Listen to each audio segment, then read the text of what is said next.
We've gathered here tonight, around the fire. We are now conducting our final systems check.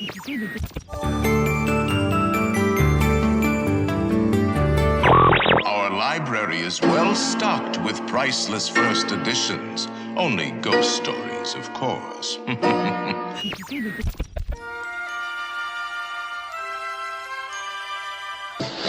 All right, 1, 2, 3. WDW Radio, your information station. One of the most exclusive hotel awards on the planet was given to a boutique hotel twice, just 1 mile from Disney's Animal Kingdom.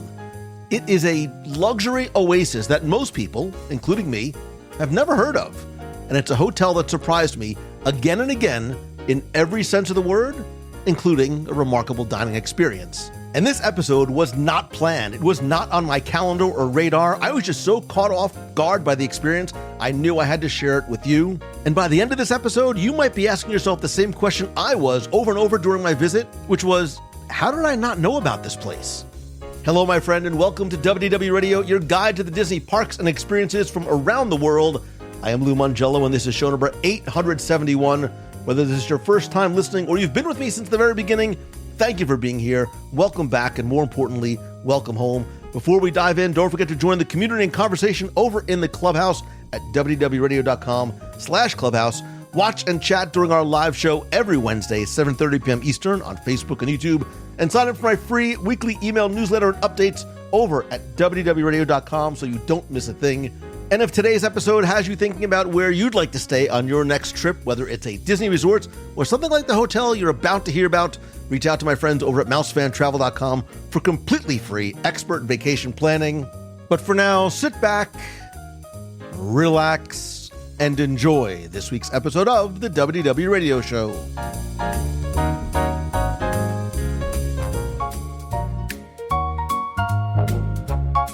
Most people planning a Walt Disney World vacation spend a lot of time thinking about where they're going to stay, which makes sense because I think where you stay helps shape the entire tone of your trip. Obviously, the Disney resorts are varied and incredible, each in their own right for a lot of reasons. Plus, you've got the Walt Disney World Swan and Dolphin, the Four Seasons, some of the other nearby options. I think they all have their merits. But there's a hotel sitting about 1 mile from Disney's Animal Kingdom that almost nobody talks about. I've been coming to Walt Disney World for decades. I've lived in the area. I travel constantly. Not a friend, not a social media post. Nobody has ever told me about, nor have I ever heard of this place until I was invited to come and experience it. And it's called the Ette Hotel, ETTE. And I want to be clear about something right from the start. This is not a sponsored segment. It is not a commercial. This is not part of any sort of deal that I had with Ette about coming to check it out. This is my honest firsthand review after spending the night touring the property, talking with the people who run it, and sitting down to what turned out to be one of the best meals I've had in a very long time, which was broadcast live on Facebook and YouTube. And as the timing of all this is important because I had just landed back home from Shanghai, Hong Kong, and a too short but 6-hour layover in Narita Airport in Japan. It took me 53 hours to get there. Thank you, American Airlines, for the canceled and delayed flights. 32 hours to get back. I got home, like my bags were still literally unpacked in my closet because there was this... If you've ever traveled overseas to Asia from the US, you know that is a special kind of jet lag where your body genuinely does not know what day or time zone it is in, what meal it should be eating, what hour that it is. I was running on fumes. I kid you not, the day after I came back, I was working on my couch trying to catch up on things. Next thing I know, I look up and it's 6:30 in the morning and I had absolutely no idea. It's fine. I digress. Just a couple of days after touching down, and before I had really fully shaken any of that off, I checked into Ette. And that was really more by accident than by design. The timing just sort of worked out that way, but it turned out to be exactly the reset that I needed. You know, if you ever come home from a long, especially international trip, feeling like your whole internal clock is broken, you know exactly the kind of decompression and jet lags I'm talking about. This place gave me exactly what I didn't realize I needed, almost without trying. And look, my bar was not low coming in.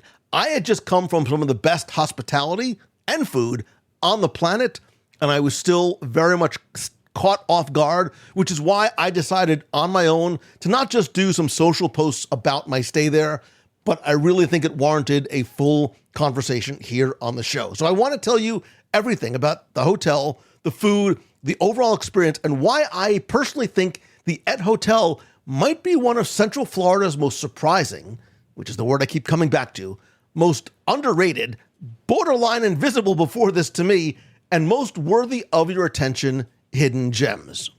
And let me start by painting you a picture. You're on 192. For those who don't know, 192 is one of those roads that exists in every tourist corridor in America. It's where you find the souvenir shops, the discount ticket booths, the chain restaurants, some of the smaller, more budget-friendly hotels. It's not exactly where you expect to pull up and think, this is going to be something, I think in this case, extraordinary. And then you see the Ette Hotel, because I did not know what to expect as I drove from my house right past the entrance of Disney's Animal Kingdom, 2 minutes down the road, and I pulled up to the hotel. It was not what I expected. Even from the outside, you see it is completely different. The architecture is sophisticated, it's elegant, it's like thoughtful, and it doesn't look like anything else around it. And in fact, once you sort of pull into the driveway, you are immediately sort of encased in the Ette bubble, as it were, and everything else sort of falls away and you don't see it, you don't hear it. And the word I kept coming back to, and if you watch the live video, you know, over and over again throughout the entire night, the entire stay, was surprise, because nothing about this experience was what I expected at all. I didn't see anything of the property before arriving. Like I said, nothing on social. I was invited by Ette. I didn't even do any research because I was getting ready for my trip to Asia. But I thought, it was like, okay, this will be a nice little boutique hotel near Disney. I think it'll be interesting, especially as a local, maybe for staycations, people looking for something different. But from the minute I got out of the car and I stood there looking at the outside of the building, this was the first time I was like, okay, this is definitely not what I was expecting. And when I walked in, I didn't realize just how much that was going to confirm it. And honestly, before I did, and when I saw sort of the big Ette logo on the outside, I sat in my car for a couple minutes and I looked it up. Like for the first time, I looked up Ette, which is again, E-T-T-E, because I'd never heard of the brand before. I never heard of it before because it didn't exist before. This is the only location they have currently on the planet. And it's funny because I think starting with the name is important because it tells you a lot about what you need to know. I thought Ette was somebody's name, maybe it meant something in another language, but Ette stands for earthy, timeless, true, and elegant. And before you roll your eyes at what sounds like a marketing tagline, which I understand it is, those 4 words are genuinely the very clear guiding philosophy behind every single decision at this property. As soon as you walk through the porte cochere and into the lobby, like you're hit with this lovely fragrance as soon as you get in the door, to the way the room is designed, to the service philosophy, even the elevators and the menu at the restaurant. It's not marketing copy, like it's clearly the operating manual. And it made me think of the Disney, really sort of the Michael Eisnerism of everything speaks, right? Everything you see matters, every detail matters. And I was going to say that I got that impression the second that I walked in, but I realized I was definitely going to be surprised when I looked outside and saw that they are a AAA 4-diamond property, and I saw the Michelin logo as well. And I also saw that the hotel was very small, and I came to learn later there's only 126 rooms total. And that intimacy is one of the things that I think makes it special. I'm going to come back to that because I love smaller hotels and smaller properties and smaller cruise ships like this. But there is that Michelin Key. And I want to stop for a second because I think we've all heard of the Michelin star hundreds of times when we talk about restaurants, but you might not realize that hotels get something similar now. And I think once you understand what it means, and I think what Ette pulled off, I think it makes it even more impressive. The Michelin Key program is relatively new. It only launched here in the US in 2024. This is not something that is an old institutional award that's sort of been handed down year over year that, maybe ette or another hotel chain has had for decades. This is something that is brand new and fresh and incredibly selective in this category, and ette was there from day one. So think of this as the hotel equivalent of a Michelin star. Same type of anonymous inspectors, same rigor, same prestige, same levels of expectation. It just applies to where you sleep instead of where you eat. Michelin actually judges hotels on 5 specific things, and I think they map almost perfectly onto what I experienced myself. Architecture and interior design, the quality and consistency of service, the overall personality and character, value for the price, and the hotel's contribution to the destination and the guest experience. And I think this is something that is worth pointing out here. Price is not the deciding factor. Michelin's very, very explicit about that. This is not about whatever hotel charges the most wins, which I'll also touch on when we talk about price as well. This is very much about intentionality and thoughtfulness and whether every detail was in fact thought through, which I think, again, is this entire ette philosophy in a nutshell. So for scale and context, a 1 key, which is what ette holds, means a very special stay with high comfort and real personality. 2 keys is exceptional. 3 keys is the absolute pinnacle of hospitality on the entire planet. And because this whole concept of the Michelin Key was new to me, I did a little bit of digging, and I came to find out that a Michelin Key has been awarded to fewer than 7,000 properties out of more than 700,000 hotels worldwide. That is an unbelievably small percentage. And in Orlando specifically, ette is one of only 3 hotels in the entire city to ever earn a Michelin Key, along with the Lake Nona Wave Hotel and the Ritz-Carlton Orlando in Grand Lakes. I named that one specifically because you know exactly what company that is, and ette, which is this 126-room boutique single property a mile from Disney's Animal Kingdom, is sitting right next to it on that list. And it wasn't a one and done. They earned it in 2024 and again in 2025, back to back. They get reevaluated every time and every year, so I think repeating is even a much bigger deal than people realize. And as I dug further, because I wanted to see what the Michelin people actually said about the hotel, and I'm paraphrasing, they said that despite being minutes from the theme parks, you walk through their door and it feels as urban and sophisticated as a boutique hotel in Miami or New York. That's Michelin saying that, not me. I actually said that it felt like a boutique hotel in Europe, but you see, clearly our thoughts are in parallel. And I want to quickly come back to something that I mentioned as I was talking about walking into the hotel, because it really did strike me as I walked in the first time and as I came in and out a number of times over the couple of days that I was there. And it's not something we normally necessarily pay attention to, and it's the scent. And I know it sounds like a small thing. It's not. If you've been to the Walt Disney World Swan and Dolphin, you know that there is a signature scent when you walk in. Like even when Disney doesn't really do that in a lot of their hotels, a few that they do. Even like when you used to walk into the Polynesian when they had the water feature, it had a signature scent which sort of came from, we joke about the musty water scent, but this is different. They have a signature fragrance, because I had to ask about it, which is specifically created for the property. And you find it's very subtle, but you can scent it in the lobby and the common spaces. And even when you walk into your room and all the bath products, like it's consistently, and it flows through everything that you see, smell, and touch. And we know that the olfactory experience is really one of the most powerful, and I think in terms of hospitality, I think is one of the most underutilized and simple tools, and the team here clearly understands that. Disney does too, right? We know that. We know of the Smellitzers on Main Street USA, the way Adventureland and Liberty Square each have their own distinct sense. It's not accidental, it's intentional, and I think ette does it very, very well. But it all sort of mixes in. And again, I sort of keep referring back to the Disneyisms of it all. Again, everything speaks. We consume things in all 5 senses in 360 degrees. It's not about just what you smell. It's about what you see. It's the lighting and the textures, and it's quiet and it's peaceful and it's very calm, which is exactly what I was looking for and exactly what I kind of dig. The whole space feels very, very, I think when I was on the live show, I think I talked about it feeling curated, right? It's not just sort of pieced together in terms of here's a place to sit, here's a place to wait.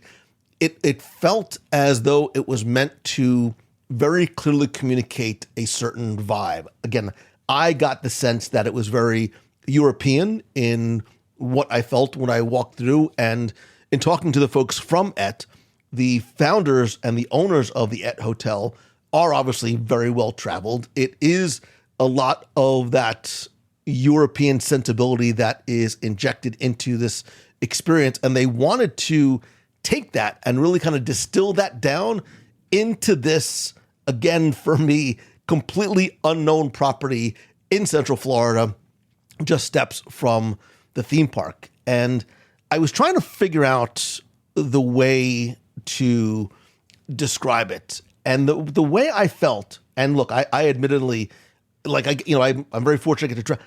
I have a very tough time relaxing. It is a deficiency in me. But this hotel slows you down.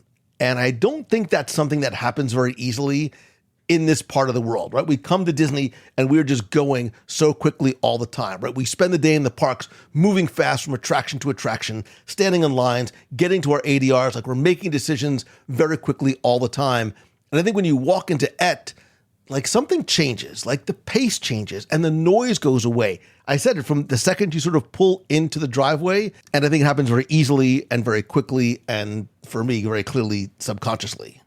And, I keep talking about Disneyisms and relating things to Disney because I think it's very important because we obviously, first and foremost, are Disney fans. But I think there are things about this hotel, which is clearly not owned by Disney. It's not on Disney property. But I think there are things that resonate with us as Disney fans in a very specific way, right? We know Walt said about you can design and create the most, wonderful place on earth, but it takes people to make the dream reality. And even before getting into my room and talking about the restaurant and some of the other aspects of the hotel, one of the things that I think ette does very well that I noticed from the moment I stepped up to check in is really the human element of hospitality. And I think it's one of the reasons why I love being in small, quaint, small number of room size boutique hotels because you're not lost or standing in this long line of people that are checking in. And from the moment I walked in the door, every single employee I encountered smiled. They said hello, like not the performative obligatory smile, but like a genuine, like we're happy that you're here smiles. As Disney fans, I think we are, like I look for the small details, right? Walt talked about the importance of every light bulb on Main Street has to be on. Every flower has to be perfect because if not, those are the things you notice, right? You notice the things that are wrong. Like I paid very close attention to the fact that everyone's uniforms were immaculate. Even just the way they all carried themselves, from the wait staff to housekeeping to everybody in between, all the interactions. And I watched as I was waiting to sit down to eat, like I was watching the interactions of the bartender with a guest at a bar. Again, the way housekeeping staff presented themselves. Again, Michael Eisner said that everything speaks without saying a word. And I think this is a lesson that if you are a business owner, you can and should take and pay forward. The environment that you set, the environment around you is communicating something. Take notice of that next time, whether it's a Disney hotel or anywhere else that you go, any business that you go to. What it communicates comes through very clearly. At ette, like I got the sense like, okay, we're taking very good care. We are paying attention, and your experience from beginning to end really matters. That's because that's the Disney standard. And I think it's extraordinary to encounter that like that outside of Disney property. I mean, we're really close, like we're Disney adjacent. And I think that attention to detail also extends to the physical design in the ways that we, like, I think it feels familiar to us who love the Disney parks. So for example, like they have a laundry museum. We'll talk more about that in a minute. The restaurant has an open kitchen. There's a selfie wall in the hallway, but elevated and elegant. There's a rotating art installation and fashion collaborations with Neiman Marcus and the Orlando Ballet. There's a book room and a curated perfume bar tucked in the property. and 4,000 square feet of event space in this small 126 room hotel.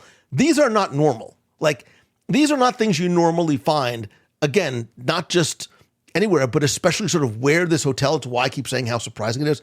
Like, every corner of the property, and I walked through every corner of it, has been very deliberately thought about. Nothing here is arbitrary. And this is not just my impression. Like, I've seen this, again, after I came out, I was like, am I the only one who feels this way?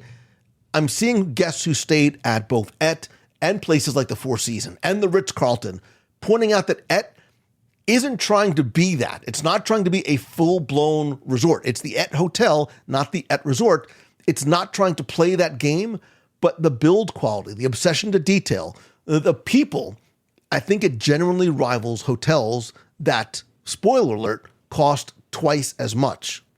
So I checked in on late Wednesday afternoon after an event and just a couple of hours before my WDW Radio live show, which I was obviously going to do from the hotel, started. And once I got into my room, I could tell I got like this stupid smile on my face, and I just wanted to like take off my shoes and lay on the bed and not leave. The room, to me, like the rest of the hotel, has a very European feel. I think it's very understated. It's very elegantly appointed.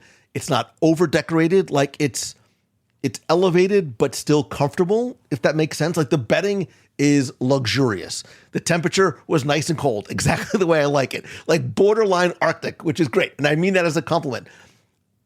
You open the door, and you got that same subtle ette scent as soon as you walked in. Again, it's that minor detail that I think ties into the entire sensory experience of the property.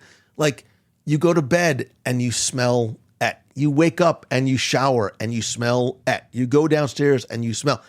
Again, it's not overpowering or flowery or like perfumey, but once again, it is something that is consistent and, at least for me, was noticeable in a good way. I also loved, like, and again, I'm going to post another video of a walkthrough of the room and all the details, but there are dark hardwood floors. There is Le Labo bath amenities. There's this beautiful signature box as soon as you walk in, an espresso machine, turn down service, room service. Like, all of these things individually are small, but I think together they add up to give you a room, again, that feels like it is, and you, more importantly, are completely taken care of.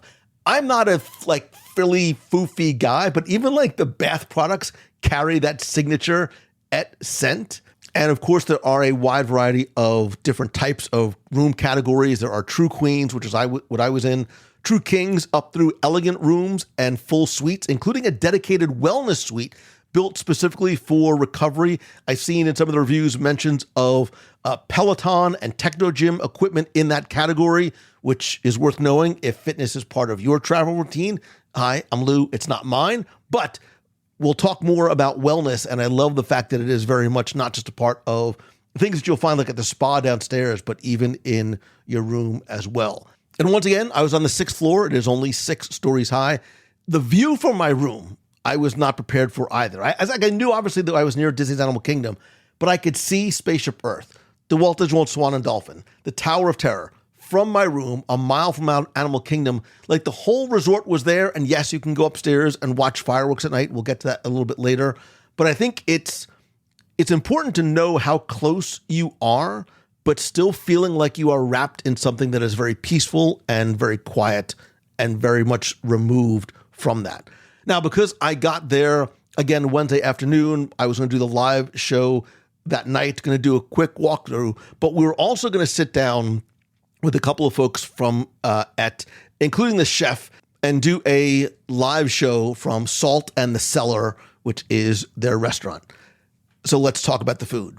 Yay! Because as much as this hotel impressed me, the dinner at Salt The Cellar is still what I am thinking and talking about. If I have seen you recently and like at the meet of the month this past week, by the way, thank you to everybody who came out for Carousel Progress, you probably heard me talk about the hotel and the restaurant. It serves breakfast, lunch, and dinner. So if you just want to stay at the resort all day, You can.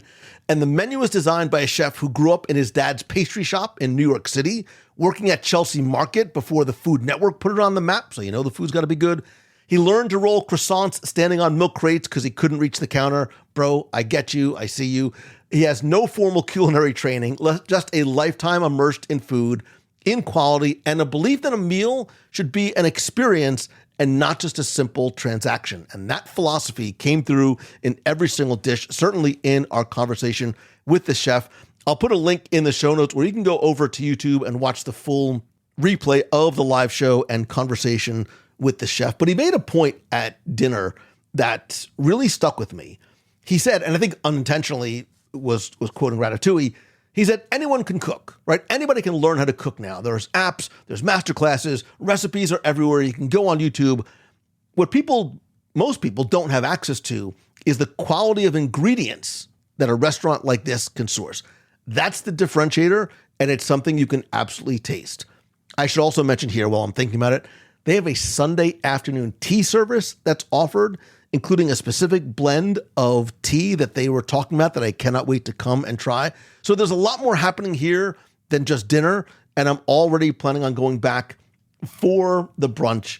And I already talked to them. I want to go back and do a live dining review and bring friends to, and I want to bring you to the full dining experience as well. And I'll save a lot of the detail of the discussion until and when we do that. But I have got to mention 2 words for you, and it is tuna pizza. Don't roll your eyes. I promise. This is the signature dish. This is the one that if you go, you are going to talk about. The one that if you come here and you don't order it, I don't know what to tell you. You are missing out on something very special because it's called pizza.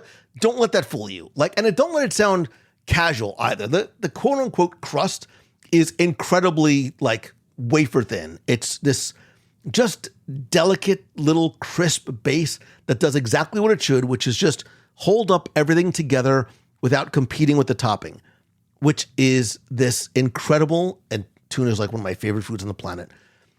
It's this very high quality, low fat tuna with truffle oil, and the balance and the flavor is just remarkable. The crust is the vehicle, the tuna is the star.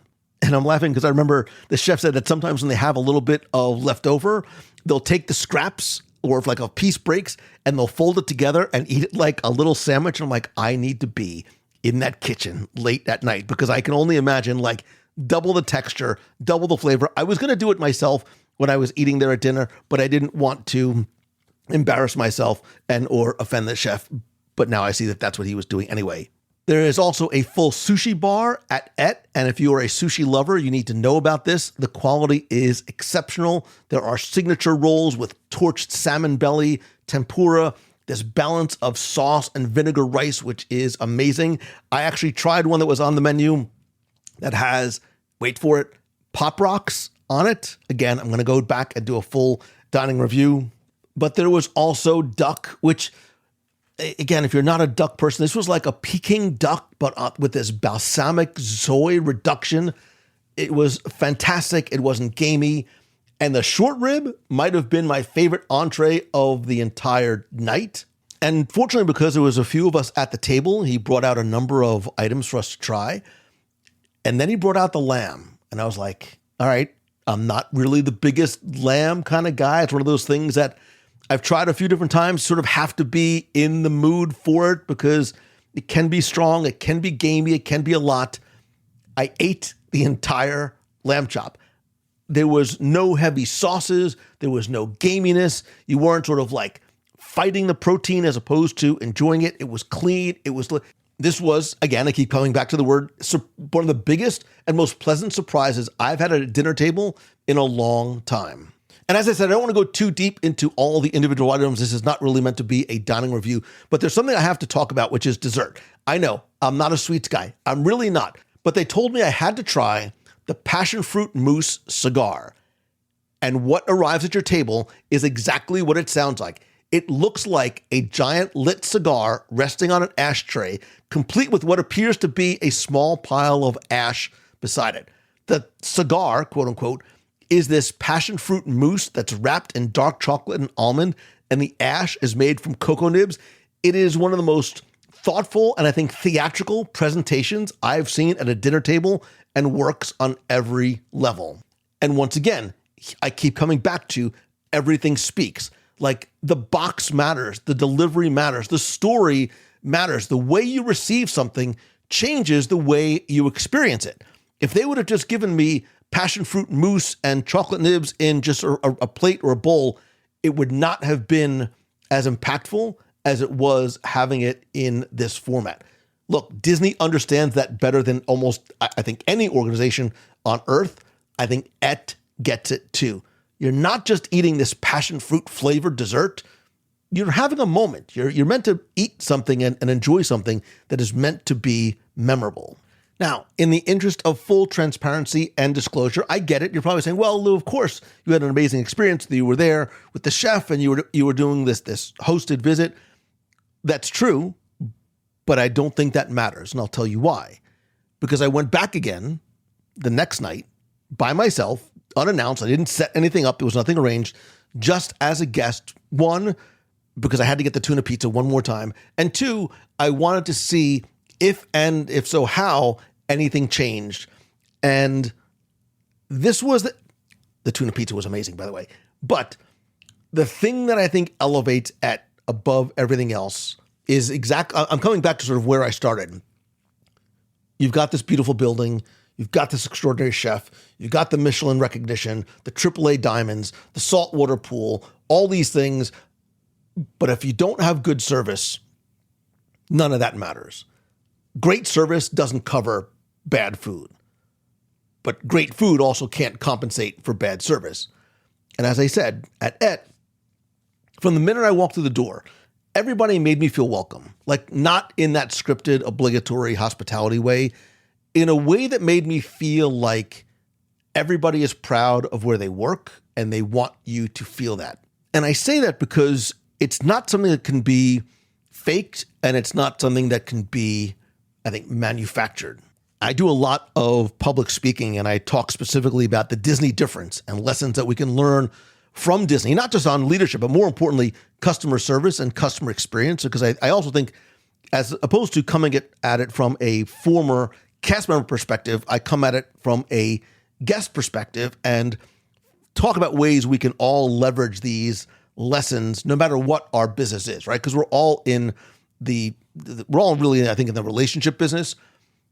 But the type of service that we have come to expect from places like Disney, and I think when we go to other hotels like this, we come to expect as well, comes down to, I think, not training, but culture. Like you either hire for it and cultivate it from the top down or you don't. And ette clearly does. Like Walt was right. The people make the place. And I wanted to make sure that see if my experience was in fact unique. So I went back and after I got home, I went and looked at some of the independent reviews online.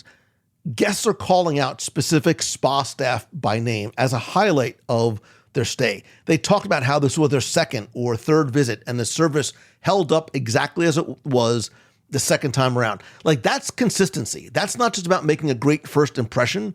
Again, consistency of service is one of those 5 Michelin criteria, so it all connects. Now, I did not get a chance to go to the spa. One, I'm not a big spa guy. 2, it was closed while I was there. But I think beyond the restaurant, I saw the pool. I didn't get a chance to go in the pool. There's a lot happening there that makes it feel like a resort rather than a boutique hotel. It's why I kept on calling it ette resort during the live show, accidentally, because that's how it felt. So there is a small spa with these beautifully appointment treatment rooms. There's luxury products. There's a Serenity room, Serenity Now, with zero gravity lounge chairs. And during the day, there's hot tea and light, healthy snacks. It's just this quiet space with no agenda, no activity. You can just go in there and relax. The pool is salt water, which I dig. It's one of the only saltwater pools in the area. Completely chemical free, which I think is consistent with the hotel's sort of wellness philosophy. They have this lovely little outdoor patio where they do Sunday tea and yoga and Pilates. I will personally stick with the tea. And as I mentioned, on the 6th floor, there is a small rooftop fireworks viewing area that has during the summer, freshly popped chef-made popcorn, and you can see Magic Kingdom, Epcot, and Disney's Hollywood Studios, which I think is a huge perk that I think they really need to almost lean into more, because on my last night there, I did go up and I wanted to just see, and again, I'll post a video on social this week, check out my Instagram, to see what I was able to see a little bit of the Epcot fireworks and what that looks like. And I was the only person there. Like, I felt like this was almost this private little elevated, literally and figuratively, viewing area. And actually, that just made me think of something else that someone said during our live broadcast, that they're going to be bringing in, I think, mid-July, just a couple of weeks from now, or depending on when you're listening to this, they're going to be bringing complimentary transportation in Lincoln SUVs to both the Disney parks and SUVs, which again, I think makes this a really compelling option if you are visiting from out of the area. So when you come to the resort, you don't have to worry about taking a crowded shuttle or an Uber or a Lyft. They will have complimentary transportation to and from the parks and Disney Springs. And the other thing I said that I was going to come back to, which you're probably like, wait a minute, Mongello, you talk about a laundry museum? Like, is there really a museum of laundry? Yes and no, it's not what you're thinking. They have this, we talked about sort of the open kitchen and being able to sort of see things. They have this beautifully designed, fully visible laundry room where you can see your towels and linens being folded and cleaned and paired with this little signature pastry and an espresso. Like, it sounds silly and quirky, but I think I kept on coming back to this. I'm like, this is the expression of the philosophy about being transparent and being intentional, showing you how things are done, and I think almost, showcasing not just the people who are doing it, but I think it was about sort of finding the beauty sometimes in the things that most hotels hide. Like, we don't want to see the laundry, but by making it something that is on display, I think it changes our perception of it, and I think the hotel as well. And so I want to take a pause for a second, because you might be saying, this sounds great, but I'm not really sure this is for me. Like, because I thought about this afterwards. I was like, who is this hotel really for? And I think it's important to answer this and be very clear and honest about it, because ette is probably not for everybody. And I think that's a strength, not a weakness. I think this is the right and perfect hotel for couples, if you're going on an anniversary trip, maybe an adult-only getaway, if you're a food lover, if you want a quiet and sophisticated and upscale home base near Disney, if you are a solo traveler, of which I was there by myself, if you want to be able to eat at the bar or at a table and feel okay and be taken care of without any fuss, if you are local and want to do a staycation and want to feel like you've escaped somewhere very, very different, but only being minutes away probably for where you live, this is your place. I also think if you are a Disney fan coming from out of state and you want something that is a little bit different, you want to be close to the parks, but you also want to be able to decompress in an environment that is, I think, very much the opposite of the theme park at the end of the day, right? You're immersed in the Disney sensory experience all day. And when you come back to ette at night, it's sort of the way and the opportunity to exhale a little bit. So I'm not sure if this is the right fit for large families with young kids who are looking for a water slide and character breakfast and bus to Magic Kingdom. That's okay. Like, there are places for you like that, but I think ette knows exactly what it is. And to that point, let's talk about where this sits in terms of price, because I think this is where I was very pleasantly surprised. I feel like this is the type of elevated resort experience that is on par with something like a Four Seasons. Room rates here do not reflect that. Room rates here run in the high 3s, low 4s per night, and they're pretty consistent. Like, they don't fluctuate dramatically with the seasons the way most hotels and obviously Disney resort rates do. Like, you're not going to book in October and find out that you're paying $900 a night during a festival week. Plus, there's a couple of other distinct things that I think are very important to mention. There's no parking fee. There's no resort fee. There's no Wi-Fi charge. The bill is what the bill is. Like your resort rate, that's the rate. And that's it. And when you compare that to some of the deluxe Disney resorts during peak periods or some of the other hotels on property that charge a resort fee and like mandatory parking fees, that value equation becomes very interesting very quickly. Oh, there's something else too.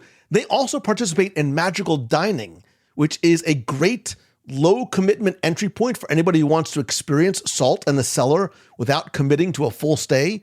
You can get there, try the tuna pizza, let that food speak for itself, and then I think you're going to book a stay after. And I think at that price point and at 126 rooms and the staff to guest ratio, which I think has huge value, I can see why people come and more importantly come back. I talked to a couple of guests on my second day there who this was like their third time there, and someone was checking out who had just spent a couple of weeks there because they fell in love with this hotel from the first time they stayed. And look, from a personal perspective, right? I think this is important about distinguishing what makes this visit different. Thanks to you, I've been able to travel a lot around the world, and I've stayed in some amazing hotels and resorts and eaten at extraordinary restaurants. To have an experience that like this is so very much unexpected is very rare. And ette, and I keep using the same word because it's the only one, ette surprised me over and over again. Like from the moment I pulled into the driveway, walked through the front door, to the smell of the lobby and the tuna pizza, and looking out and seeing the fireworks over Spaceship Earth. Like I forgot for a lot of the time that I was there that I was sitting just a mile from Walt Disney World. I really did feel like I was transported somewhere else entirely, somewhere that required like a passport to get to, not an exit off 192. And that doesn't happen often. I think it's worth mentioning. It's why I decided to do this type of content about it as opposed to just a short reel or social post, because I think it's important to pay attention when unexpected experiences like this happen, because I want to share them with you, because I want you to be able to have this type of extraordinary experience and something different when you come to Walt Disney World as well. Look, I've been coming to Walt Disney World my entire life. My first time here, I was age 3 in 1971. Don't do the math. And I've stayed, again, thanks to you, at every single hotel on Walt Disney World property. This hotel, just a mile from property, to me, largely unknown, I had no idea it existed, is doing extraordinary things, I think, very quietly and very consistently. And it really surprised me more than any hotel I have visited in recent memory. Again, if you're looking for a water slide and character breakfast in a Disney bubble-like experience, this is not it, right? Every sort of hotel has its place in the circle of life. But if you are looking for exceptional food, true world-class hospitality, thoughtful design, and a place that feels like a very small, quaint, peaceful, elegant retreat that is going to reset you after a day in the parks, I absolutely think you should check out ette Hotel. And if and when you do, or if you have, I would love to hear about it. I'd love to know what your experience was like, what you, after listening to this episode, what your thoughts are. Is this something that now sort of becomes something on your radar? Like, would you ever, this is sort of my question to you, would you or do you ever make a non-Disney property sort of like your central hub for your Walt Disney World vacation? Like, if the hotel itself becomes part of the experience, would you be willing to look at a non-Disney World resort for your Disney World vacation experience? Let me know. Come over to the WDW Radio Clubhouse at wdwradio.com/clubhouse. Let's have a conversation there. You can leave a comment, share photos, share your experience, or if you want to call the voicemail, 407-900-9391. If you want to talk it out instead of type it out, I'd love to hear it. I will play it on the show. Or email me. If you want to just email me, lou@wdwradio.com. I read and reply personally to every single message. And of course, if you are ready to give ette Hotel a try, you absolutely should. You can, of course, visit my friends over at mousefantravel.com, and they can take care of all of the booking arrangements for you, of course, at no cost to you. Thank you once again to ette Hotel for inviting me for what was clearly an extraordinary experience. I will be back, not just for the tuna pizza, but a stay once again. This was such a wonderful escape, just minutes away from where I live, and I still can't stop thinking about the tuna pizza. If only there was somebody, anybody, who'd be willing to go with me.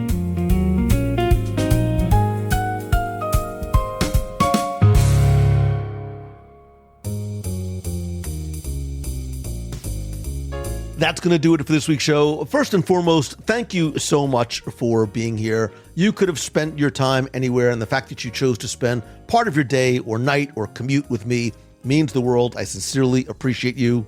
As I said last time, no trivia contest. This week, you have until July 6th to answer our last trivia contest question. If you do and are randomly selected, you'll receive a prize package that includes a mystery prize from my trip to Shanghai and Hong Kong Disneyland that I brought back just for you. And, I keep thinking about this as we're wrapping up, and I keep coming back to the question that I asked you at the top of the show, which is, how did I not know about this place? Because I think the more that I sit with it and the more that I think, that's actually the whole point of doing the show after 20 plus years. There are still so many surprises out there, still hidden gems in the parks and the resorts and a mile from the parks that we think we know inside and out, and still those moments that I think catch us completely off guard in the best possible way. I still find it at Walt Disney World, Disneyland, the overseas parks, Disney Cruise Line, and then experiences like this. And I think if this week's show taught me anything, it's to remember to stay curious and keep looking past the obvious, because sometimes I think the most extraordinary experiences aren't the ones that everybody's already talking about. But if this episode surprised you the way clearly it surprised me, please do me a favor. Share it with somebody who needs to hear it. Send it to a friend who might be planning their next trip, or maybe somebody who's looking for something a little bit different. That's how this community, that's how this family grows, one personal recommendation at a time. And as always, I want this show to not just be something you listen to and move on. I want this to really to be a two-way conversation. So if you stayed at ette, would you ever choose a non-Disney hotel as your home base? Is there somewhere else in the Orlando area that you love? Please let me and others know. Come be part of the community and conversation over in the Clubhouse at WDWRadio.com/Clubhouse. Call the voicemail, and please connect with me over on social. I don't follow or subscribe. Come be my friend over on social as well. You can find me on Instagram, Facebook, and LinkedIn. I am at Lou Mongello. Tell me what surprised you that you maybe heard in this week's show, or anything that you want to talk about. I literally do want to hear from you and chat with you. And whether you are booking a stay at a Disney resort, a cruise, or anywhere in between, don't forget that my friends over at mousefantravel.com don't just help you plan a vacation, they help you create the kind of experience that we've been talking about in this episode. I trust them with my own travel, and I know you can too. It is why I have worked with them, and more importantly, trusted to recommend them for more than 20 years. Visit them over at mousefantravel.com for a completely free, no obligation quote, and let them help you plan your perfect Disney day, or apparently your perfect Disney day just 1 mile outside the parks. And if this week's episode has you thinking about chasing your own version of surprising, whether it's building something new or stepping outside the obvious choice the way ette did, I want to remind you about my Momentum Weekend Workshop. It is my 4-day, 1-room, 50-person event for entrepreneurs, creators, and solopreneurs, October 15th through the 18th, right here in Walt Disney World at the Hilton Orlando Lake Buena Vista, just across the street from Disney Springs. I am very excited about this year's lineup. It is the most intentional one I think I've ever put together, including a session from Michael Collier, who is a former Walt Disney World ambassador who walked away from one of the most recognizable roles in the world to build his own brand from scratch. And across the weekend, we're going to cover monetization in depth, AI tools and workflows, video and content strategy, building authentic community, of which you are a part of and an example of, and the systems that actually help you step away from your business without it falling apart. This is not a conference where you go and take notes and leave, maybe inspired and do nothing with it. Months later, Momentum is intentionally intimate. Again, 50 seats, which means every session is built around you, and you leave with not just a 200-plus page workbook, but we're going to do the work in the room, and you're also going to leave with a real documented plan, not just inspiration, not just new friendships, not just people to collaborate with. Early bird pricing is still live right now. You save $200 on your ticket. We have less than 25 seats left. Those are going to fill up fast. You can get all the details and grab your seat at LouMongello.com/momentum. I would love to see you there. If you have any questions, want to know if it's right for you, email me, lou@wdwradio.com, and I'm happy to help you decide if momentum is right for you. And I think that's it for this week. I'm sure there's something that I forgot, but that's okay. I will hopefully see you on Wednesday night. So I will once again just leave you with this. Please be kind, choose the good, set examples for others by the things that you say and do, and always keep moving forward. Have an amazing day and even better tomorrow. I love and appreciate you. So until next time, see ya. Hey Lou, it's Joe Kane from Jacksonville, Florida. I'm recently retuning in back to the podcast, and I just got done with 868 about the Carousel of Progress, and I have a few thoughts. The Carousel of Progress is always my favorite show. I would dare say ride in Magic Kingdom. I don't know what it was. I think it was just like their whole revolving theater theory and the cool transition from the time periods. And I always enjoyed it, watching it with my mom and my dad. And as I grew up, I loved it even more. And I drag my family now to it. My kid and my wife don't really find the same enjoyment as much as I do, but they still like it. With this upcoming update, I'm looking forward to it, you know. It is a little outdated, but it's nostalgic and it's still enjoyable. For me, it didn't lose that touch of enjoyment and satisfaction of seeing that technology in that show and the theme behind it. And it's funny because even at 30 years old, almost 31 now, I still don't know what a lumbago is. I've looked it up and I've asked people on Facebook, and I think it has something to do with back pain during some season, but I don't know. That has always bugged me in my life every time. But, you know, half of me still hopes they keep that joke in there just to keep it going. It's almost like an inside joke, and it's always puzzled me. And I'm getting pretty old, so maybe my lumbago acts up. But that's my favorite part of the ride, I would say, is my lumbago is acting up.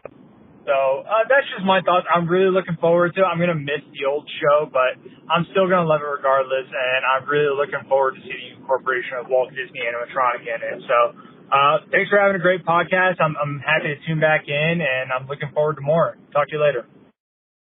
Well, it sounds pretty good. In fact, that's just the right spirit.